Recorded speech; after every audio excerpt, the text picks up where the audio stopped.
Well, hello everyone, welcome into another video. Today we are making a desk with an epoxy river running through it. Now I got this wood locally to me. It is Colorado pine up from the foothills of the Rocky Mountains, and it is in great shape. The moisture content is perfect. It's already incredibly flat and just well cut for what it is, so really happy with this. But anyway, let's get into cutting this, putting it into two, because the inside edge is actually going to become the outside edge.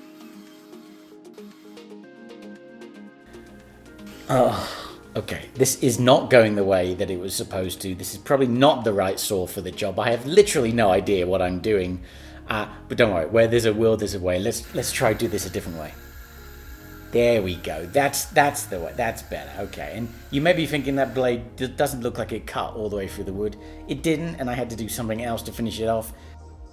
Okay, so after that cut's made, I flipped the bits of wood round to just show kind of what it would look like when it is a finished table. I am loving the exterior of this wood. I think it looks fantastic. It's beetle kill, so you can see all these marks in it. Almost looks like hieroglyphics. I think it's incredibly cool. Love working with this. Now, the part that is the outside edge is a little bit of a mess from how I made that initial cut, so I need to tidy that up to make it look a little bit more professional. So let's just go back to doing exactly the same thing that failed the first time and use the saw to try and cut the end of this wood off. Here we go. This is looking much better this time, and I don't want it to look completely perfect. I still want it to look somewhat natural, but still giving a nice safe edge for my little son Henry to go and bonk his head into. Okay, so now those bits of wood are cut, it's time to put them through the planer. And what the planer is doing is effectively sanding. It's taking off a layer of that wood, a very, very rough grain from where it had been milled.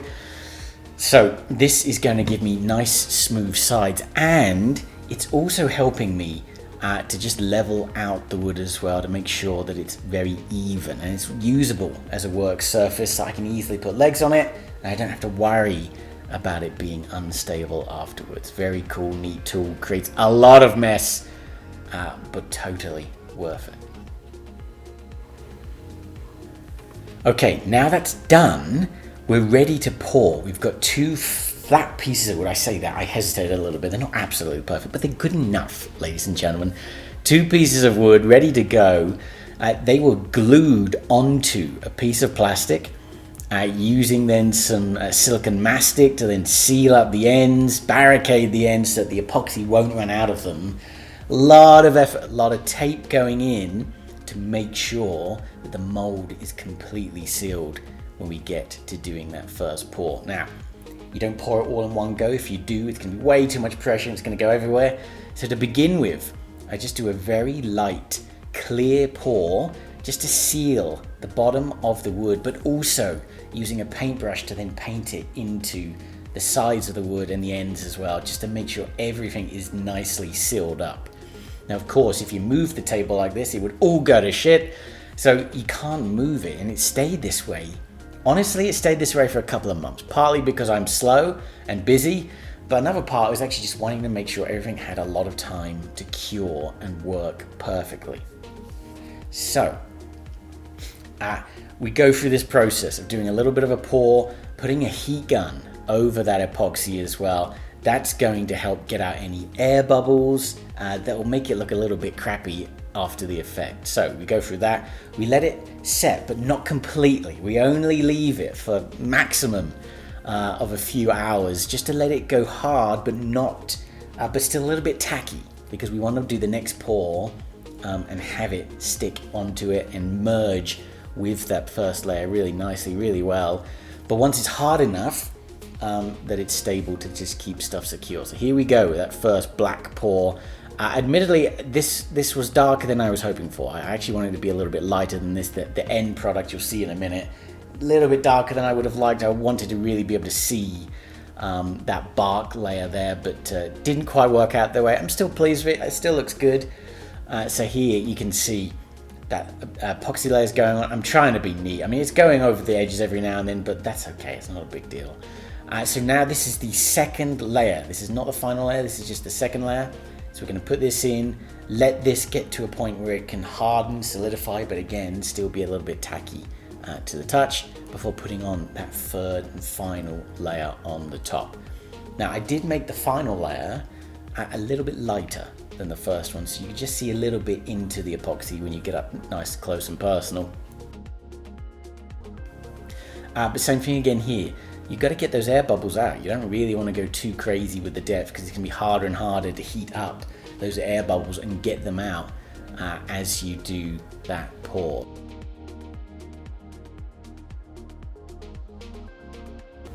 Now, for some reason, I didn't feel the need to film the final pour. I don't know why I didn't. I should have done. It would have been good and would have looked nice on the camera, but never mind. Mistakes happen. So what's going to happen next? Well, I believe that in every video, there should be a quick, high energy, 60-second speed up of the sanding process. I hate sanding. It is the bane of my life. It takes so long. And there's so many ways you can screw up the table as well after going to all that effort and expense of pouring in this expensive epoxy into that river. So cue the high energy music and let's have 60 seconds of intense sanding.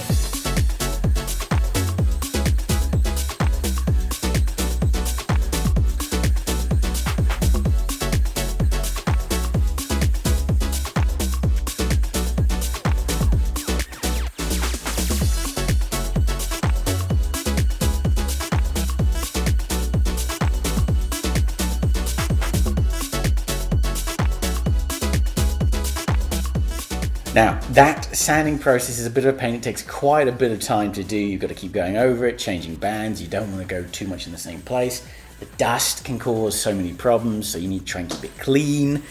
You need to put water over it every now and then to raise the grain in the wood, to then sand that down so you get a lovely, very fine finish at the end there. So, again, one of the bits I hate the most about doing this, but I'm happy with how it turned out in the end. The great thing about pine is that it's soft, so sanding it is not a ton of effort, but the key is you've got to go to such a fine grit where you're getting into your 400 grits to try and get it to a place where it's so lovely and smooth.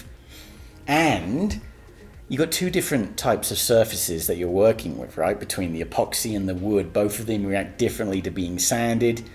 You can't put too much heat into the epoxy, especially in the early days, because it can warp, right? It can be affected by that heat. So you've got to be careful, you've got to be gentle, but you've got to be rigorous enough to get it to a point where it ultimately looks like this, right? Two bits of wood, sanded nicely, and then you can start working on the process of polishing. Again, another bane of my existence is going through that polishing process again and again and again, like buffing out a car, trying to get that epoxy shimmering, nice and clear, but without putting polish into the wood. So it becomes a bit of a nightmare to try and do both of these things at once. What's that? What's that, Henry? Is it Daddy's new table?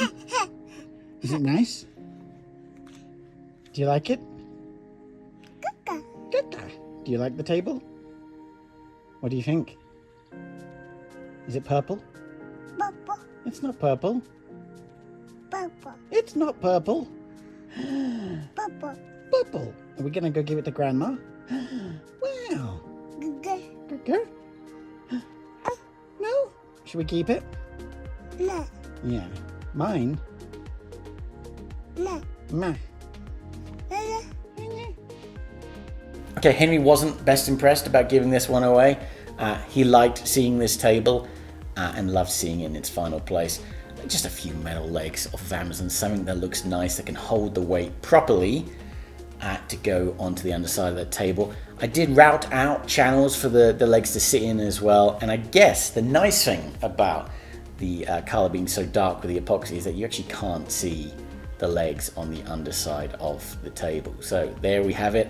One finished table, straight to my mother-in-law's house. Traded this one for numerous babysitting sessions, so well worth the effort. And this is actually a prelude to me making a few more tables. I made a dining table after this one, and also I'm about to start my own build for my own dining table. I want a Viking long table kind of style that can fit a whole army around. But I'll be recording that one, so the next video will be about this great dining table. With that, thank you all for watching so much. Why not subscribe? At this point, every now and then a video will come out. It might be entertaining, it might be worth a watch. Would love it if you'd stick around for the future builds. Don't forget, if you are curious, if you would like a table made for yourself, I do take commissions. I don't do many, but I do it. You can find out more details on my website, stevehayton.com. Thanks everyone. See you again soon.